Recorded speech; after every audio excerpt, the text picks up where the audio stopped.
Well, Mr. Mulder, would you just tell briefly about how the dog park got started? And as he's coming up here, so I'm on the city council, and when I ran 9 years ago for my first term, I wanted a dog park, and there were so many naysayers, and I thought, okay, we're going to get a dog for my dog Ginger. You know, I just want her to see other dogs. Well, Ginger has gone to doggy heaven, but I am still very excited about the dog park, and even if we don't have one right now. So, Mr. Mulder, if you can just tell us about kind of how it started.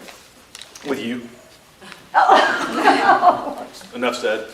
No, obviously a dog park has been on the minds of many of our citizens, new and newcomers, for quite some time. I know Ms. Rosman, that was one of the things before she came on city council that was near and dear to her heart, is one thing that I think was part of your platform when you ran, as a matter of fact, trying to get one. So we're doing this all for her, so that she can satisfy her campaign promises. It's something that we've studied for quite some time. We've obviously had a lot of priorities within the city. Groups like you are coming at us all the time with things that they'd like to see us do. But during our strategic planning session back in February of 2020, it was one of the goals that was established as part of that planning retreat. Received enough votes to end up in the top 10. So that and 9 other projects were voted by our city council as priorities that they would like to see me work on. Everybody knows what happened in April of 2020. That kind of set us back a little bit with regards to any work that we were able to do towards those goals. We spent probably a year and a half with the tornado being our priority at that point in time. So we were able in the last, I'd say maybe 6 to 9 months, we were able to really, you weren't here, yeah, it was rough.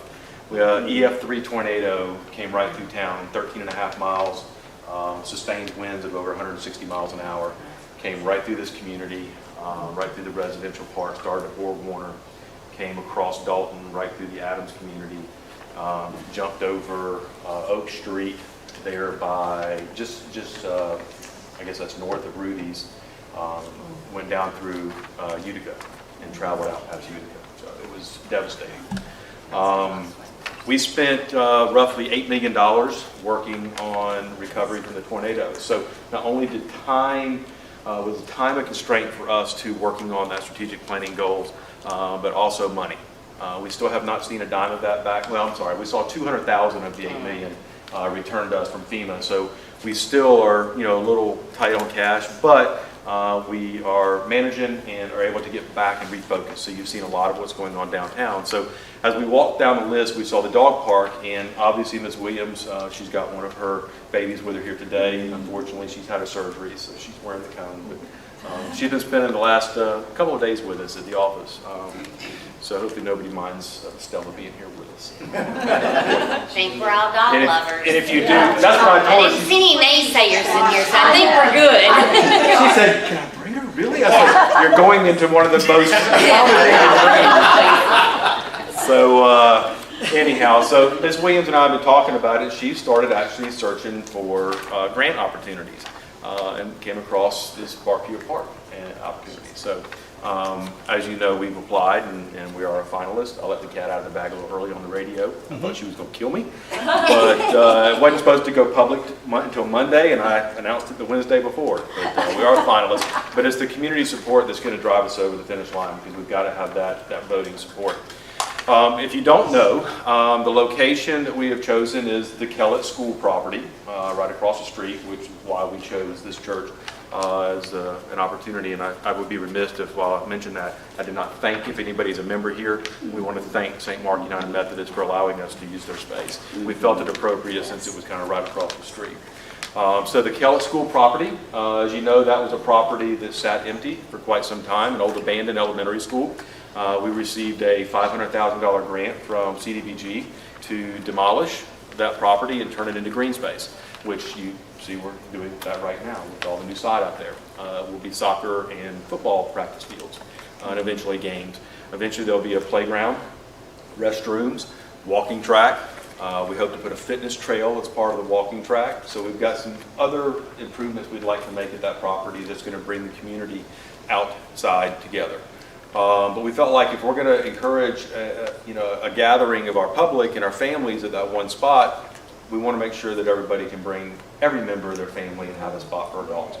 We know that not having parks where dogs are welcome, we don't allow pets at any of our parks from a safety standpoint. So we know that's not always popular amongst our community. And that's another reason why we said, look, we're making no room for a big part of our families that live here. So as Williams and I talked, we saw the grant opportunities and said, hey, that's a perfect spot. It sits almost right in the middle of town. It's right in the middle of a lot of residential areas that we see people walking dogs every morning as it is. So we chose the Kellett School property. We think it'll be a great location. There are, a few, 2 or 3 houses right around the corner or right across the street from where the park will be located. So we're going to try and leave a little bit of a tree buffer just from a noise and visual buffering for those residents. But this park will be the second step towards developing that property into a community park where they can gather. So we're really excited about that. It's going to be right here on this corner, Doug Berry, and I guess that's Ploma right there. It's going to be right on this corner. We want to take advantage of the street parking that's already there. We also want to take advantage of the side street where we can add additional parking. And we have on your table, you'll see kind of an initial proposal on a design, a sketch. Thank you, Ms. Williams, for using your talents to put that together. But you'll see an initial preliminary design to the dog parks. There'll be a large area and a small area, smaller dogs and larger dog area. There'll be watering stations for both the dogs as well as the humans. Plenty of shade. We want to build shade in, a lot of natural terrain. Incorporate a lot of the trees into the design and make it a nice, cool, safe place. There will be an open area, so it'll be combo sun and shade where they can run and play. So it'll be right there on that corner. There again, there's the kind of an initial design. Budget, we don't have it finalized yet, but right now we're estimating between $75,000 and $100,000 is what the dog park will cost. It would be wonderful if we could build the dog park without any local taxpayer dollars, if we could use the grant funding and donations and community support. It'd be great if we could. If not, the city is still committed to helping a little bit with the cost on the dog park. But we are hoping to get it free of charge, if you will, through the grants. And there's two other grants that Ms. Williams is actually finalizing now to submit to go along with this one should we win. So. But again, one of the biggest messages here today that you can help us with is, there's another flyer on your table. We've got to get the votes in order to win. We want to be in the top, I think we have to be in the top 5 in order to get all the money, top 9 to get all the money, top 9 to get all the money. So we definitely need as many people to vote. And if you have more than one email address, use them both. I've got 2. I've been using both of them every day. So if you've got more than one address, make one up. Get like 30 Gmail accounts or something if you really want this thing. There you go. Awesome. So anyhow, that's kind of the history of where it's going. So at this point, do we have any questions about any of the mechanics that I spoke about before I kind of turn it over? Wow, I must have done really well. You did. Good. Do we have, okay, let's say we get it. Are we talking like in the next 18 months? Part of that will, well, yes. Part of that will Okay. depend on the granting agency. Right. Many of them have after award procedures you have to follow. Right. I don't know how strenuous theirs are going to be. I don't imagine it's going to be real tough because they really want to give you the money, Yeah. unlike some of the federal agencies that don't want to give you the money and make it very difficult. Right. So I would imagine within the next 12 to 18 months we'll be under construction. We have bought a piece of equipment thanks to the Ms. Rosman and the other members of Mayor and Council. We bought a brand new skid steer that comes with one of the forestry mulching heads on it. Oh, good. You've probably seen those big old things that mulch up. So that's supposed to be here in September. We've ordered it, should be here in September. So that you'll probably see us doing some work over there even sooner, just getting it cleared out. Once it cools off a little bit and maybe the snakes go to sleep, I might start walking the property and flagging trees that we want to keep. Until we get inside of it, I don't know exactly what we want to keep. So you'll probably see some markers, and then you might see, after during the winter, you might see while the leaves are down, the mulching, and trimming of all the trees. So you'll probably see some work prior to that. But I would say, as far as the construction of the park, it's probably going to be anywhere probably 12 to 18 months. we got to get pricing, we got to start getting all the material, get companies, we have to get 3 quotes for things, so it'll take a little while. Government has to run slow on purpose. I know. Everybody makes fun of government, how slow it runs, but we have to, it's designed that way. Have you considered seeking some financial support from Petco and PetSmart in exchange for some subtle advertising? That's one thing the committee that has gathered to help support this and help facilitate these discussions and ideas. That's one of the things they've talked about. You'll see, I guess you don't have one of these, but there are some fundraising ideas and corporations and such that And would local support it. business people to go out and pound pavement too. Yes, ma'am. Once the park is up and running, what is the sustainability project?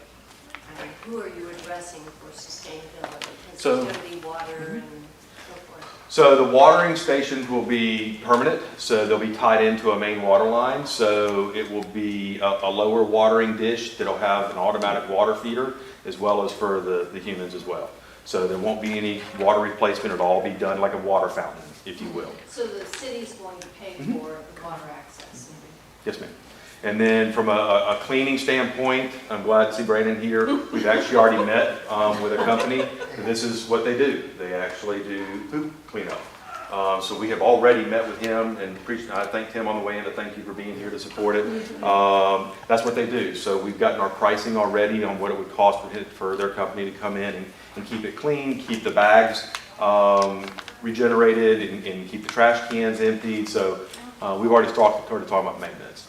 Other than that, there will be some spraying that we need to have done. We are still researching that. We're talking with other dog park owners and veterinarians about the type of sprays, because what we don't want to do is go in there and spray, a dog licks something and gets sick. So we got to make sure what we do is safe for the animals as well. So we are already talking to professionals about how do you spray, keep down diseases, keep down pests, ticks and fleas and all that. So we're working on that as well.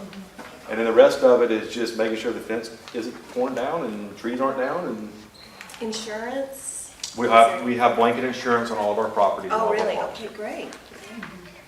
And we'll have rules, obviously. Every dog park's got to have rules. Everything we do's got to have rules. So we'll have posted signs and rules on what, we're asking you guys to help clean up and take care Now, of it. in that park, you're gonna have walking tracks. Will we be able to walk our dogs in there? That, So the whole park is that whole dog-friendly? park will be dog friendly as long as they're on a leash Yes, outside the fence. yes. Right. Yes, Yes. because the dog park's there, we know that people are going to be walking through the park. This will be a pet-friendly park. That's awesome. Yay. No lions and tigers and bears, but Is there any lights for evening or? no, ma'am. I'm sorry. Let me get to this one already. No, at this point, we're not planning on lights, but it is something we can certainly discuss.